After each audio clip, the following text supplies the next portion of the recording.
Assalamualaikum anak-anak kelas 7. Kita akan belajar materi tentang kalor. Tujuan pembelajarannya adalah peserta didik dapat menjelaskan pengertian kalor, mendeskripsikan hubungan kalor dengan suhu dan hubungan kalor dengan wujud. Yang ketiga, menjelaskan cara menentukan kalor untuk perubahan suhu dan perubahan wujud. Nah, jadi apa itu kalor? Kalor merupakan energi yang berpindah dari benda yang bersuhu lebih tinggi, yaitu benda yang panas, ke benda yang bersuhu lebih rendah. Nah, adapun hubungan kalor dengan suhu, ketika suatu benda diberikan kalor, maka suhu benda meningkat. Ketika suatu benda kehilangan kalor, maka suhu benda menurun. Nah, lambang untuk kalor adalah K. Satuan kalor ada kalori dan juga joule.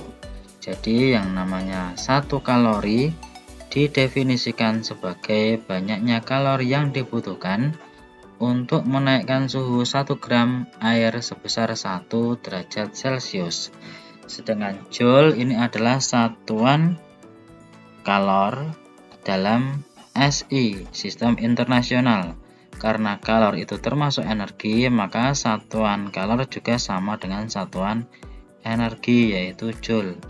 Di mana 1 kalori ini sama dengan 4,184 joule atau dibulatkan menjadi 4,2 joule, atau kalau dibalik 1 joule sama dengan 0,2390 kalori atau dibulatkan menjadi 0,24 kalori. Nah, jika benda diberi kalor, maka kemungkinan yang pertama adalah akan mengalami perubahan suhu. Jadi, pembahasan kita yang pertama, kalor mengubah suhu benda. Adapun faktor yang mempengaruhi kalor untuk mengubah suhu benda, yaitu ada massa benda, ini ya. Kemudian ada kalor jenis benda dan perubahan suhu benda. Nah, sehingga persamaannya dituliskan sebagai berikut.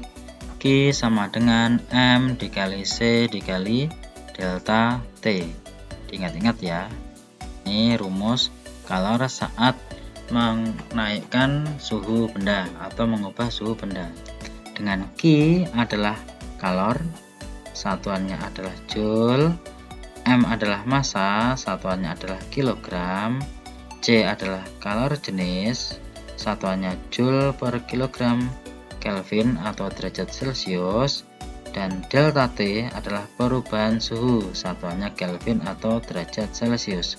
Persamaan ini digunakan untuk menentukan kalor yang dibutuhkan untuk mengubah suhu suatu benda. Contoh soalnya sebagai berikut. Air sebanyak 200 gram dipanaskan dari suhu 30 derajat Celcius sampai 80 derajat Celcius. Jika kalor jenis air adalah 4200 joule per kilogram derajat Celcius, banyaknya kalor yang dibutuhkan adalah titik-titik. Dari soal diketahui yang pertama ini 200 gram itu adalah massa, massanya 200 gram. Kemudian suhunya berubah dari 30 menjadi 80 derajat Celcius, berarti ada perubahan suhu. Suhunya naik sebesar 80 dikurangi 30 sama dengan terjadi perubahan suhu 50 derajat Celcius. Kemudian ini adalah kalor jenis, yaitu C sama dengan 4200 joule per kilogram derajat Celcius. Ini diketahui ya, maka ditanya kalornya adalah titik-titik. Nah, kita jawab kita tuliskan rumusnya. Q sama dengan M C delta T.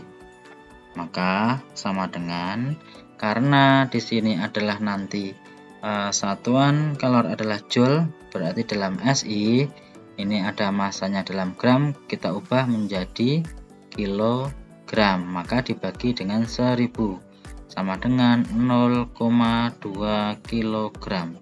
Maka masanya kita tulis 0,2 dikali C 4200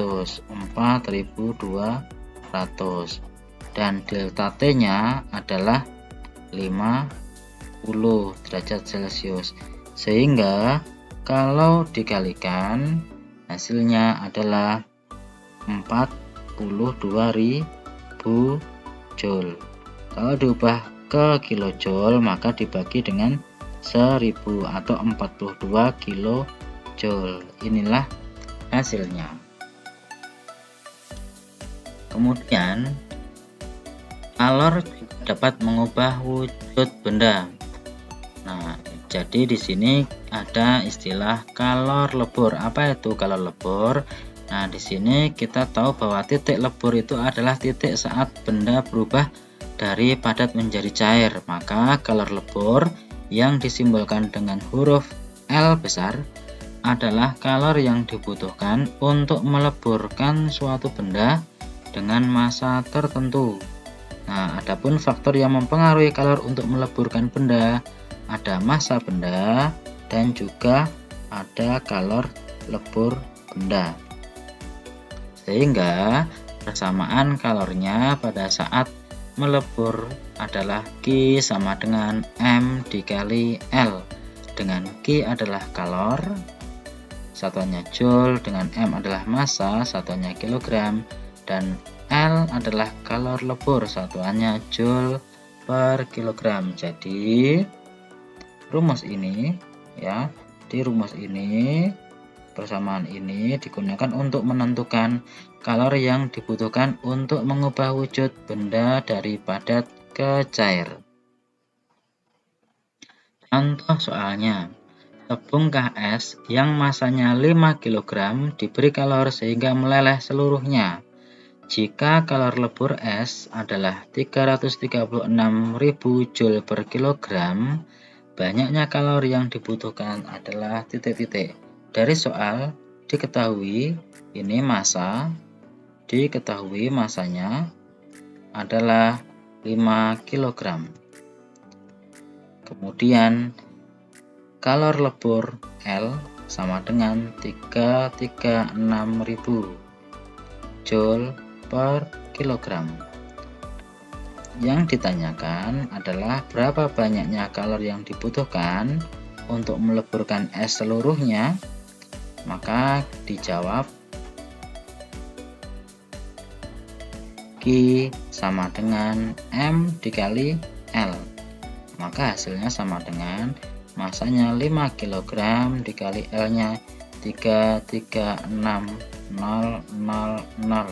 Hasilnya adalah sama dengan 1680000. Nah, ini ya.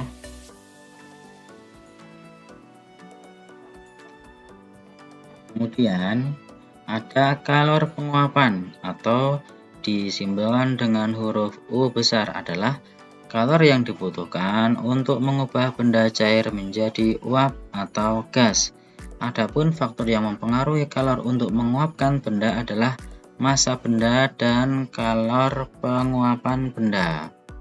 Sehingga rumusnya adalah Q sama dengan M dikali U, dengan Q adalah kalor, kemudian M-nya adalah massa, U-nya adalah kalor penguapan atau kalor uap.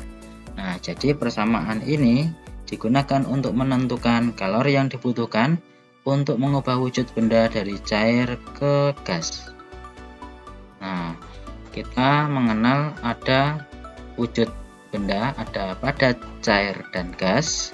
Nah, ini adalah diagram perubahan wujud benda ya, yang ditandai dengan gambar anak panah merah. ini adalah perubahan wujud zat yang memerlukan kalor. Misalnya ini, dari padat menjadi cair, ini adalah mencair. Misalnya es batu mencair, maka membutuhkan kalor. Maka di sini saya beri tanda anak panah merah. Ini membutuhkan kalor. Kebalikannya, yang perubahan wujud dari cair menjadi padat, yaitu membeku, ini melepaskan kalor. Jadi yang biru, anak panah biru, melambangkan perubahan wujud yang melepas kalor. Jadi ada 3 perubahan wujud yang membutuhkan kalor, yaitu mencair, kemudian ada menguap, dan juga menyublim. Sedangkan yang melepas kalor ada membeku, menghablur, dan mengembun.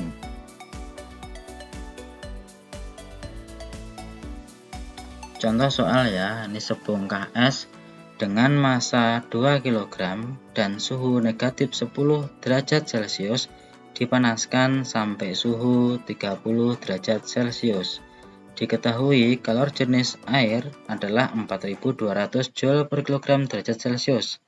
Kalor jenis es 2100 Joule per kilogram derajat Celcius. Dan kalor lebur es 336 kJ per kilogram.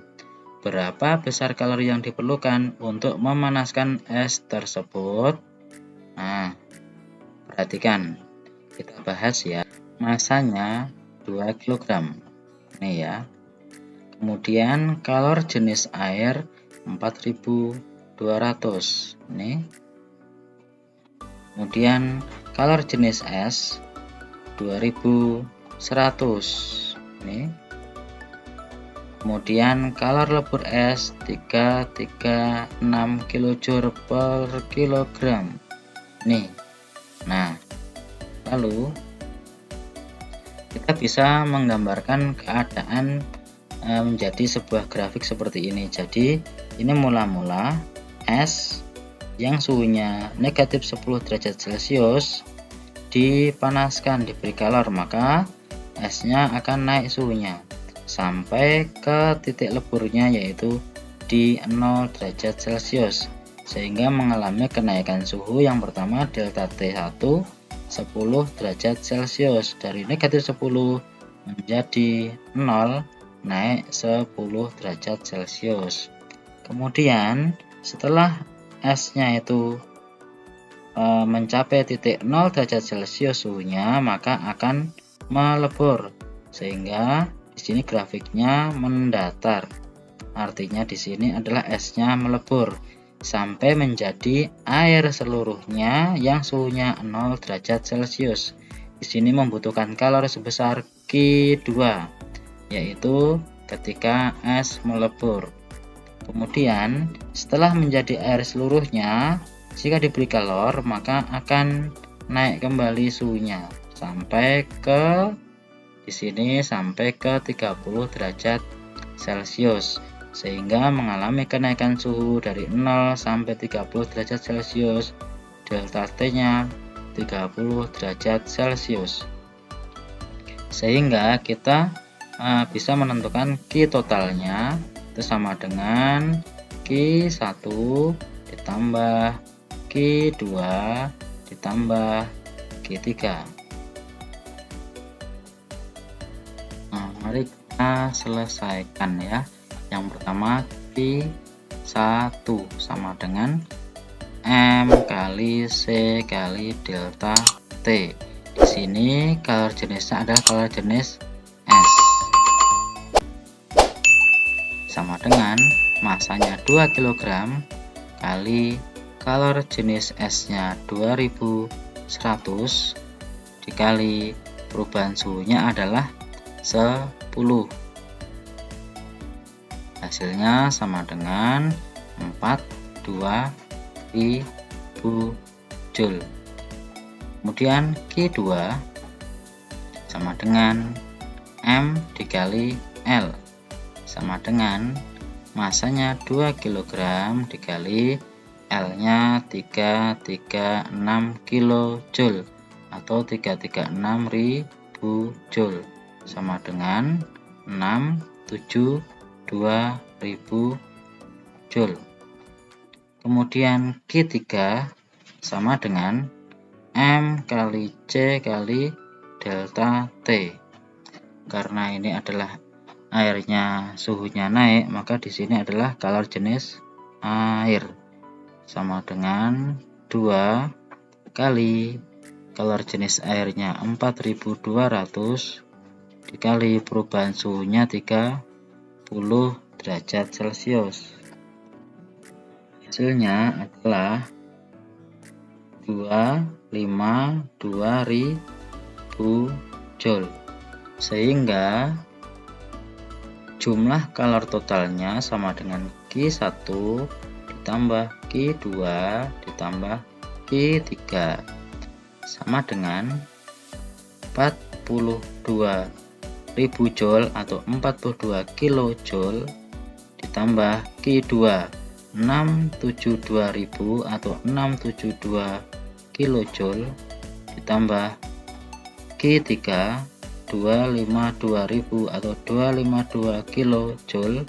Hasilnya sama dengan 966